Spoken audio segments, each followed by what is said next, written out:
تر دې مهاله وروستي تازه او لنډ خبرونه.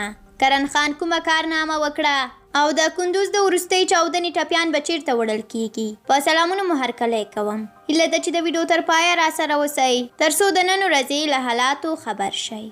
په کندوز کې د وروستۍ چاودنې ټپیان ایران ته د درملنې په موخه لیږدول کیږي. د ایراني رسنیو د راپورونو له مخې د افغانستان د اسلامي امارت په غوښتنه د کندوز د پیښې ځینې ټپیان په ایران کې د کندوز د پیښې ځینې ټپیان به ایران ته د لا ډېرې درملنې په موخه لیږدول کیږي.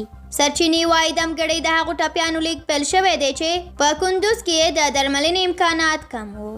اسلامي امارت د اسلامي امارت د سوداګرۍ او صنعت وزارت سرپرست نورالدین عزیزي په کابل کې د چین سفیر وانګ یو سره په کتنه کې د جلغوزیو د صادراتو په اړه خبرې کړې دي. د دې وزارت د یوې خبرپاڼې په خپرولو سره ویلي دي چې د کرونا وایرس له امله د سوداګرۍ اقتصادي او تخنیکي برخو کې د چین د شته محدودیتونو په ډاډ ورکړ.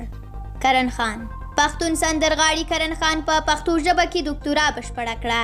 کرن خان د پیښور پوهنتون په پښتو څانګه کې دغه دوره پای ته ورسوله. د خیبر پښتونخوا د مردان سیمې اوسیدونکی دی او په لروبر افغانستان کې میلیونونه مینوال لري. دا دوهم پښتون افغان سندرغاړی دی چې په پښتو ژبه کې دکتورا ترلاسه کوي. نورستان د نورستان ولایت په نورګرام ولسوالۍ کې د افغانستان د راتلونکو نسلونو موسسې FGA لخوا مالدارانو ته د څارویو د خوراکي توکو د ویش لړۍ پیل شوه.